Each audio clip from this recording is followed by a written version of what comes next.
उत्तराखंड को देवभूमि कहा जाता है। यहाँ देवताओं की अनेक दंत कथाएं प्रचलित हैं।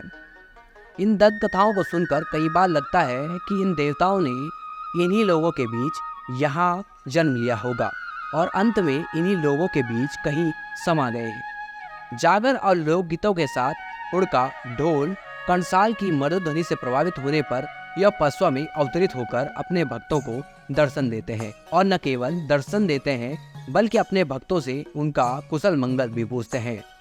इनकी पूजा पद्धति बेहद सरल होती है। नए अनाज का भोग, पंचगव्य से पूजा और लाल, पीले और सफेद रंग के वस्त्र धारण कर इन देवताओं का प्रकृति से गहरा और घनिष्ठ जुड़ाव होता है। खैरालिंग खाकर भी इन देवतुल्य पहाड़ों में पूजे जाने वाले देवता हैं। गैरसैंण और नारायणबगड़ के कुछ क्षेत्रों में इन्हें वर्षा पर नियंत्रण रखने वाला देवता माना जाता है। यह देवता क्षेत्र में सूखा पड़ने पर वर्षा कराते हैं और अत्यधिक वर्षा होने पर उसे रोकते भी हैं। खागर देवता को 6 BC यानी 120 गांवों का आराध्य माना गया है, जिसमें गैरसैंण के लोहबा पट्टी का श्योणी गांव और नारायणबगड़ के बधाड़ पट्टी मैदुनी गांव को इसमें प्रमुख गांव के रूप में देखा जाता है। खागर देवता की जात प्रत्येक 12 वर्ष बाद आयोजित की जाती है। यह आयोजन 2 क्षेत्रों बधाड़ लोहबा पट्टी के देवताओं लोगों का मिलन कराता है। खागर देवता की जात लोहबा पट्टी और बधाड़ पट्टी के लोगों की आपसी सहयोग से ही होती है। यूँ तो जात श्योणी मल्ली से ही निकलती है, लेकिन श्योणी तल्ली से भी वर्ष 2007 में जात का आयोजन किया गया था। श्योणी मल्ली के प्रधान ध्यान से बिष्ट बताते हैं कि जात की तिथि खागर देवता और खागर के पुजारी की राशि को मिलाकर जेठ माह में तय की जाती है। श्योणी मल्ली में जात के प्रथम दिन ही देवता की अगुवाई में 17 भूमिया या भूमि के रक्षक देवता व्यास गंगा में स्नान करते हैं। व्यास गंगा गैरसैंण बाजार से करीब 8 किलोमीटर आगे आगर चट्टी के समीप बहती है। स्नान के बाद सभी भूमिया वापस गांव की ओर लौटते हैं, जिसके बाद गांव में कृषि यंत्रों की पूजा के साथ निकर नाली जमा की जाती है। निकर नाली में एक पथ यानी 2 किलो के करीब प्रति परिवार देवता को नया अनाज चढ़ाते हैं। इस रात को जागरण किया जाता है और भूमिया कई पारियों में पसवा में अवतरित होकर उन लोगों को आशीर्वाद देते हैं। अगले दिन और रात जागरण होता है और देवता के जीवन चक्र से संबंधित गीत और जागर गाए जाते हैं। तीसरे दिन जात या यात्रा तैयार हो जाती है। सुबह से ही मंदिर में भंकोरा के स्वर गूंजने लगते हैं। भंकोरा तांबे का एक बेलनाकार वाद्य यंत्र होता है। इसे मुंह से फूंककर बजाया जाता है। देवताओं के गांव में मंदिर से विदाई का समय जैसे जैसे नजदीक आता है, वैसे वैसे भंकोरों की आवाज तेज होती जाती है। इसी आवाज से पूरे गांव में हलचल पैदा हो जाती है। लोग अपना काम छोड़कर मंदिर की तरफ आने लगते हैं। पुजारी तांबे के गड़ों को मंदिर से बाहर ले आता है। ही देवता के पीछे पीछे अन्य देवता के साथ यात्रा के लिए निकल जाते हैं। गड़ों तांबे की सुराई जैसा एक कलश होता है। इसी को खागर देवता का प्रतीक स्वरूप भी माना जाता है। जात की जानकारी देते हुए श्योणी निवासी कुंदल शव बताते हैं कि गांव से निकलकर जात पहली रात उथियारा घाट पहुंचती है। इस घनघोर जंगल में रात काटने के बाद सुबह करीब 6 बजे जात खागर खेत के लिए निकलती है। यहाँ पहुंचने से पहले ही लोहा पट्टी का श्योणी गांव और बधाड़ पट्टी की मैदुनी गांव के भंकोरों की आवाज आपस में सुर मिलाने लगती है। खेत में पहुंचते ही लोहा पट्टी और बधाड़ पट्टी के देवता एक दूसरे की तरफ भागे चले जाते हैं। आखिर 12 वर्षों के एक लंबे समय अंतराल के बाद यह आपस में मिलते हैं। यहाँ से जात खागर के मंदिर के लिए आगे बढ़ती है। खागर देवता का यह मंदिर घने जंगल के बीच में मिट्टी और पत्थर व लकड़ी से बना होता है, जहाँ देवता को भोग लगाने के बाद सभी वापस खागर खेत में पहुँचते हैं। श्योणी से लाए गए गड़ों के जल को बधाड़ देवता की तरफ गिराया जाता है, जिसके बाद जात वापस लौट जाती है। वापसी में श्योणी गांव के कुछ दूरी पहले चौरी बगड़ नामक स्थान पर रात्रि विश्राम करती है और अगली सुबह गांव पहुंचती है, जिसके बाद गांव में हवन के साथ जात का समापन हो जाता है। इस जात के साथ एवं देवताओं के साथ कुछ लोक कथाएं भी प्रचलित हैं। एक लोक कथा के बारे में मरोड़ा गांव के रहने वाले खाकर देवता के पुजारी देवेंद्र चौबिष्ट बताते हैं कि भगवान खाकर और भगवान बिनसर की कहानी कहीं भी लिखित रूप में तो मौजूद नहीं है, लेकिन इसका वर्णन गीतों और जागर के माध्यम से मिलता रहा है। हम भी इन गीतों को पीढ़ी दर पीढ़ी जीवित रखे हुए हैं। ये गीत खाकर और बिनसर की कहानी को अगली पीढ़ी तक ले जाते हैं। वे आगे बताते हैं कि कई साल पहले रिसासों पर नागवंश के ब्रह्मगिरी नाग का शासन हुआ करता था। राजा ब्रह्मगिरी नाग की कोई संतान नहीं थी और उस वक्त उन लोगों को या उन परिवारों को अछूत माना जाता था जिनमें गाय और बच्चे नहीं होते थे। इस स्थिति में ब्रह्मगिरी काफी चिंतित रहने लगे।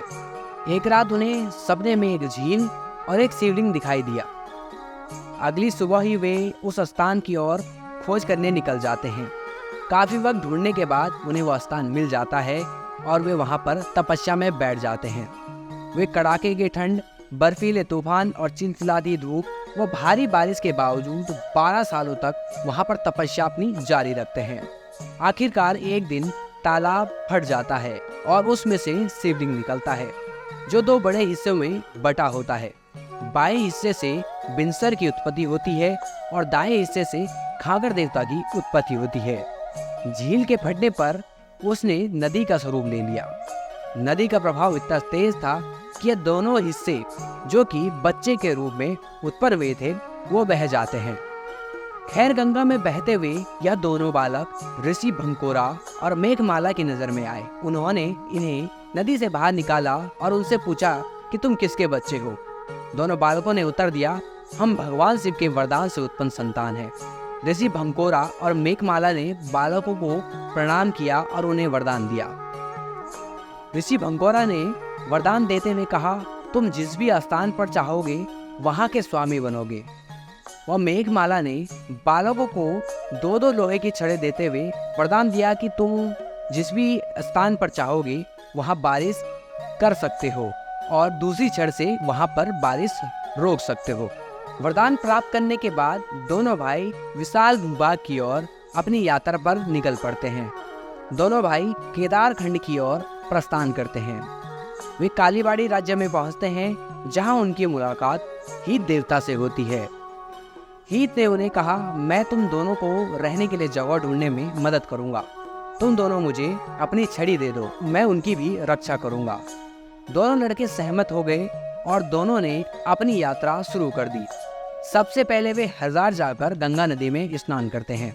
इसके बाद वे रात को कनखल राज्य में ही रुकते हैं जिस पर दक्ष प्रजापति का शासन हुआ करता था। अगली सुबह वे जंगल और पहाड़ों की ओर निकल पड़ते हैं। शाम तक वे ब्यासी पहुंच जाते हैं जहां वे रात को रुकते हैं और अगले दिन देवप्रयाग पहुंचकर वे संगम पर स्नान करते हैं। फिर वे श्रीनगर में कमलेश्वर महादेव के मंदिर जाते हैं और उसके बाद वे रुद्रप्रयाग पहुंचते हैं जहां वे स्नान करते हैं और रात को आराम करते हैं। अगली सुबह वे कर्णप्रयाग में स्नान करते हैं और फिर वे नंदप्रयाग की ओर बढ़ जाते हैं। सभी संगमों पर स्नान करते हुए वे चमोली बाजार को पार करते हुए और विष्णुप्रयाग की ओर बढ़ते हैं।